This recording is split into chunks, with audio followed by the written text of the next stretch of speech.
নমস্কার বন্ধুরা, আজকে তোমাদের নিয়ে চললাম আমার একটা পুরো দিনের সংসারের ব্লগ। সকালবেলা চা থেকে শুরু করলাম। তো সকালবেলা দেখতে পাচ্ছ আজকে রান্নাঘর থেকেই ব্লগ শুরু করলাম। এখন চা পিয়েছি আমি, চা। আর মেয়ে উঠে পড়েছে, মেয়েও চা খাবে। আমি আর মেয়েই তো চা খাই, বড়মশাই খাই না। আর এর ফাঁকে কিনে নিয়েছে একটা 2 কেজি সাইজের সিলভার কাপ মাছ। তো দেখতেই পেলে, তোমাদেরকে দেখিয়ে দিলাম 2 কেজি সিলভার কাপ মাছটা কিনে এখন আপাতত রেখে দিয়েছি, কারণ চাটা খেয়ে নিই। চাটা খেয়ে মাছটা এখন ওপরে ধুতে যেতে হবে। এই যে আকাশের প্রকৃতি তোমাদের সঙ্গে দেখাচ্ছে, আর এই গাছটায় একটা কাক বসে আছে, যেটা কা কা কা কা করে চেঁচিয়ে মাথা খারাপ করে দিচ্ছে। আর সিলভার কাপ মাছের জানো তো ছোট্ট ছোট্ট আঁশ থাকে, আর যে মাছওয়ালা কেটে দেয় সেই মাছওয়ালা পরিষ্কার করে, কেটে দেয় না। ওরা যা হোক করে একটু কেটে দিয়ে চলে যেতে পারলেই হলো।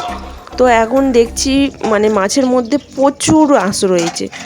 তো সেই আঁশগুলোকে এখন এইভাবে তুললে হবে না, দেখছি ঘষে ঘষেও যাচ্ছে না। তো হাত দিয়েই এদেরকে তোলার ব্যবস্থা করতে হবে।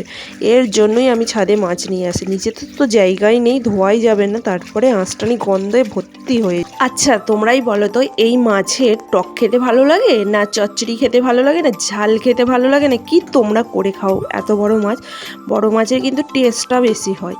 তো মাছ ধোয়া হয়ে গেছে, দেখতেই পাচ্ছ কতটা পরিষ্কার করে আমি মাছটা ধুয়ে নিয়ে এসেছি। এখন আমি বেশিরভাগ মাছটা ফ্রিজের মধ্যে রেখে দেবো। 3 জন মানুষ, এখন শাশুড়ি মায়ের পালা নেই, 3 জন মানুষ, তো 3 দুগুণে 6 পিস আমি এখন রান্না করব বলতে সকালে ভাতের সঙ্গে খাওয়া হবে ভাজা। এই যে পটল দিয়ে দিলাম ভাতের মধ্যে, আলু দিয়ে দিলাম, এই পটল আলু ভাতে মাখা হবে। আর আজকে জানো তো পটলগুলো না 4টে পোকা বেরিয়েছে, 4টে কানা হয়েছে।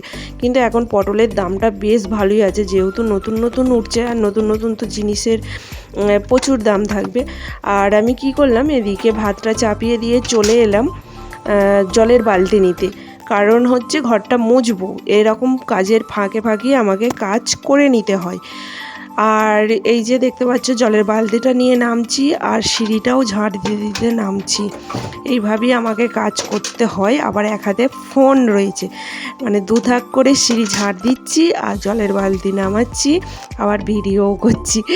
এইভাবে সংসারের মানে সংসারের যুদ্ধও আছে, আবার এদিকে ব্লগ করি, ব্লগের যুদ্ধও এইভাবে করতে হয়। তো নিচেই চলে এলাম, ঘর মোছা হয়ে গেছে, মেয়ে পুজো করে দেবে। সকালবেলা হাঁটতে গিয়েছিলাম, একটু ফুল তুলে নিয়ে এসেছি। আজকে তো সোমবার, তোমাদেরকে তো বলাই হয়নি বন্ধুরা, তো আজকে ছিল সোমবার। তো এখন চলে এসে নিচেই দেখলাম ভাত আমার হয়ে গেছে, ভাতের ফ্যান ঝরাতে দিয়ে দিয়েছি। এখন করে নিচ্ছি মাছ ভাজা। ভাবলাম যে ভাতের সঙ্গে খাবো একটু পরে, তো পুরো মাছটাই ভেজে নিই। তো মাছ ভাজা চাপিয়ে দিয়ে, যেহেতু 10:30 বেজে গেছে, তাই ভাত তো আমার বড়মশাইকে আগে দিতে হবে। তাই বড়মশাইয়ের জন্য এই থালাটাই ভাত বাড়ছি। আগে বড়মশাইকে মানে শান্ত করে খাইয়ে পেট ঠান্ডা করে তারপর আমরা খাবো। তো দেখো, আমরা তো সকালবেলা চা বিস্কিট খাই, আমার বড়মশাই খায় না। ও মন হলে 2টো বিস্কিট খায়, চা খায় না। কারণ যে সংসারের মাথা, যে রোজগার করছে, যে আমাদেরকে খাওয়াচ্ছে পড়াচ্ছে, তার পেটটা তো আগে ঠান্ডা করতে হবে বলো। তো এখানে আলু সিদ্ধ পটল সিদ্ধটা বেশ তেল লঙ্কা ভেজে ভেবেছিলাম মানে মাখবো। তো পেটের অবস্থা খুব একটা ভালো না, তার জন্য কাঁচা সর্ষের তেল আর লবণ আর 3টে কাঁচা লঙ্কা দিলাম, কারণ হচ্ছে লঙ্কাগুলো একদম কচি, ফুল ঝাল হবে না। তাই 3টে কাঁচা লঙ্কা দিয়ে আলু সিদ্ধ পটল সিদ্ধটা মাখলাম। তো বড়মশাইকে খাইয়ে দিয়েছি, বড়মশাই খাওয়া হয়ে গেছে মাছ ভাজা আর ভাত। আর আমার বড়মশাইয়ের কোনো মানে চাহিদা নেই যে এটা খাবো না সেটা খাবো না, ওকে যা দেবে তাই খেয়ে নেয়, খুব ভালো। কিন্তু আমার মেয়ের খুব চাহিদা আছে, এটা খাবো না সেটা খাবো না, এ মাছ খাবো না সে মাছ খাবো না, মাছের ঝোল কেন করেছো, এইসবের প্রচুর চাহিদা। মামের ভাত এক থালাতেই ওকে খাইয়ে দিতে হবে, যেহেতু ওকে খাইয়ে দিয়ে তারপর কলেজ যাবে, পরীক্ষা বলতে তোমার হবে আমার ভালো হবে, অবশ্যই ভালো হবে, পড়লেই ভালো হবে। আর না পড়লে করিস নি, বলছে পড়িনি, তাহলে কি করে ভালো হবে? না পড়লেও ভালো হবে। ও না পড়লে ভালো হয় কোনো জিনিস? না আগে তো পড়েছিলাম, এখন পড়িনি। পরীক্ষার আগের দিন পড়িনি, আগে পড়ি। পরীক্ষার আগের দিন একটু চোখ বোলাতে হয়। ওই চোখটা ভুলে যাচ্ছি, পড়িনি ভালো করে। সবই ভগবানের দয়া।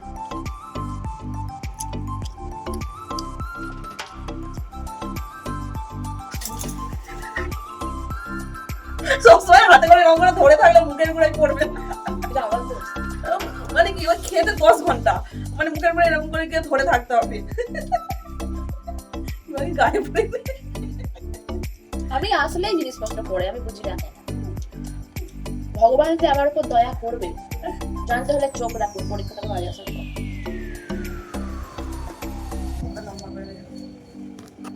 চললো, আমি এখনো রান্না চাপাতে পারলাম না। সকালে শুধু ভাত বা 11:30 বেজে গেল, আমি এখনো রান্না চাপাতে পারলাম না। ভাত আর মাছ ভাজাটা হয়েছে, যাচ্ছে কলেজ। হ্যাঁ, খুলে যাচ্ছে বড় দশা। খুলে যাচ্ছে মরণ দশা। কি কি কি কি কি কি আশীর্বাদ করি, ভালো করে পরীক্ষাটা দিও। ভালো হ্যাঁ চলো চলো চলো, দিচ্ছি ফোনটা দিচ্ছি, চলো। ওর ফোনই ভিডিও হচ্ছে তো, চলো। তো সকালের ভাত খাওয়ার বাসন কটা মাজলাম, এদিকে রান্না চাপিয়ে দিয়েছি, অলরেডি হয়ে গেছে রান্না। মাছ তো আগেই ভাজা হয়েছিল। এর ফাঁকে চলে এসেছে মেয়ের একটা ড্রেস, কলেজের অনুষ্ঠান আছে, কলেজের অনুষ্ঠানের জন্য একটা ড্রেস চলে এসেছে। আর এখানে মাছের তেল ভাজা করছি, যেটা আমার খুব পছন্দের মাছের তেল। কিন্তু কি বলতো, খাওয়াটা কিন্তু আমার পক্ষে ভালো নয়, কারণ আমার কোলেস্ট্রল রয়েছে, তাই একদমই খাওয়া মানে চলে না। মাছের তেলটা ভেজেছি আলু, বেগুন, তারপরে পেঁয়াজ, কাঁচা লঙ্কা দিয়ে মাছের তেলটা ভেজেছি, খেতে খুব টেস্টি লাগে। তারপরে গ্যাস মুছে বাসন মেজে পরিষ্কার করে চলে এসেছি ছাদে, কারণ বর্মশাইয়ের অতিরিক্ত নোংরা কটা জামা আছে, সেগুলোকে আমাকে সাফাই করতে হবে। এই যে ছাদে এসে আগে তো জল গরম করতেই হবে, কারণ অতিরিক্ত নোংরা জিনিস তো জল গরম করতে হবে। তো এটাই হচ্ছে আমার সংসারের গল্প, মানে কি বলতো, কতটা পরিশ্রম করে তারপর আমাকে কি বলবো কাচাকুচি করতে হয়। তো গাইস, থালা নিয়ে বসে পড়েছি, ভাত খাবো। 3:32 বাজে, তখন তো 2 ওটা খেয়েছিলাম, খিদে পেয়ে গেছে গো। এই দেখো, কেউ ভেবো না নিম বেগুন ভাজা, এটা হচ্ছে মাছের তেল, অবশ্য বলেছি মাছের তেল, বেগুন, আলু, পেঁয়াজ, কাঁচা লঙ্কা দিয়ে ভাজা। আজকের মেনু তোমাদেরকে এক ঝলক দেখিয়ে দিই। আর এখানে ডাঁটা, কাঁচা কলা, আলু দিয়ে তরকারি।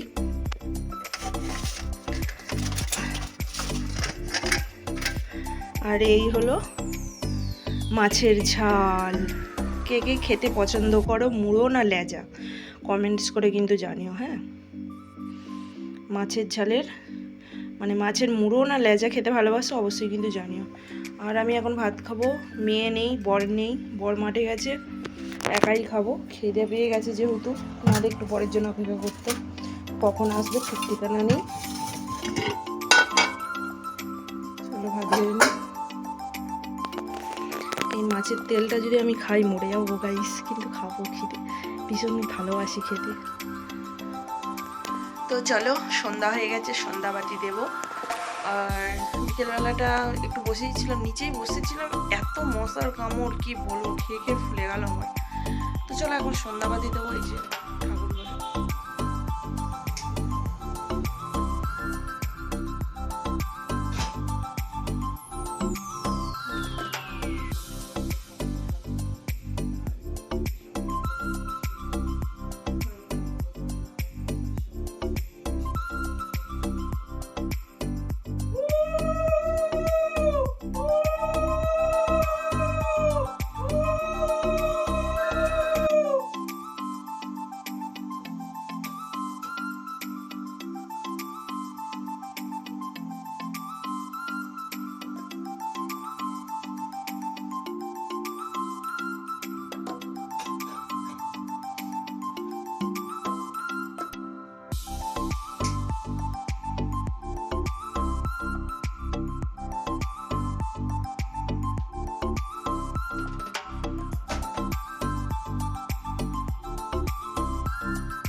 আচ্ছা বন্ধুরা, তোমরা কেমন করে পুজো করো মানে সন্ধ্যাবেলা, অবশ্যই কিন্তু একটু কমেন্টস করে জানিও।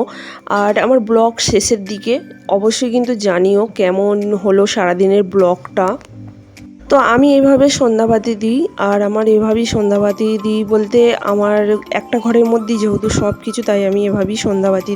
তো প্রথমেই ঠাকুরের কাছ থেকে ক্ষমা চেয়ে নিচ্ছি যে আমি আজকে সারাদিনে যা ভুল ত্রুটি করেছি অবশ্যই কিন্তু ক্ষমা করে দিও। আমরা কিন্তু অজান্তেই ভুল ত্রুটি করে থাকি, আমরা কেউ জানি না নিজে নিজে কী ভুল করছি কী ঠিক করছি, আমরা কেউ জানি না। তো সেটা ভগবানের কাছে বলা গাওয়া করে নিচ্ছি যে আমরা ভুল করে থাকলে সারাদিনে ছোট্টখাট্টো, তো ক্ষমা করে দিও। এইভাবে ঠাকুরের কাছে শান্তভাবে দাঁড়িয়ে কিছুক্ষণ আমি এভাবে থাকি। তারপরে আমি আবার নিচে গিয়ে দোকান ঘরেও ধূপবাতি দিলাম। এর ফাঁকে চলে এসেছে মেয়ে, আর এই যে মেয়ের ড্রেসটা একটু পরে দেখে নিল যে কেমন হয়েছে, ঠিকঠাক কিনা, কারণ ওর কলেজের অনুষ্ঠান আছে, কলেজের অনুষ্ঠানে এই ড্রেসটা ও পরে যাবে। আর সত্যি কথা বলতে তখন আমরা এক ধরনের মানুষ হয়েছি, মা বাবার অভাবের সংসার, তখন কিন্তু লোকের জামাকাপড় পরে মানুষ হয়েছি। বাবা অত জামাকাপড় কিনে দিতে পারতো না, হয়তো পুজোতে একটা দিত, তারপরে ওর ভালো ভালো জিনিসগুলো, যেমন এখন আমার মেয়ের অনেক জামা রয়েছে ভালো ভালো, সেগুলো যদি কাউকে দিয়ে দেয়, যাদের গরিব তারা কিন্তু পরে বাঁচবে। তো আমার সত্যি কথা বলতে ভগবান আমাকে সেই দিনটা অনেক কষ্টের দিন দিয়েছিল, কিন্তু এখন তো আমার একটাই মেয়ে, তার তো শখ মেটাবোই, তাই না? আর যেহেতু এখন 5 জনের সঙ্গে মিশছে, যাচ্ছে কলেজ, একটু তো মানে ভালো রকম ড্রেস পরতে। আর এখন মানুষের অভাব নেই, কারণ একটা গরিব মানুষকেও দেখে বোঝা যাবে না যে তারা গরিব, কারণ তাদের পোশাক আশাকটাও সুন্দর হয়। তো চলো আজকের বকবক এখানেই শেষ করছি। ভিডিওটা শেষ পর্যন্ত দেখার জন্য অসংখ্য ধন্যবাদ। লাইক কমেন্ট শেয়ার করতে ভুলো না। আর মেয়ের ড্রেসটা কেমন হয়েছে কিন্তু কমেন্টস করে জানো। যেদিন কলেজ যাবে অবশ্যই তোমাদের সঙ্গে শেয়ার করব, পরে যাবে যেদিন। তো আমি এখানে বলছি বাবা পেট দেখা যাচ্ছে, তো আমাকে বলছে তুমি এত কাপড় পরেছো, তোমারও তো পেট দেখা যায়, তাহলে তুমি পেট দেখাও কেন? তো ওইটুকু পেট দেখানোর জন্য কোনো সমস্যা নেই। আমি তখন বললাম ঠিক আছে, ওকে।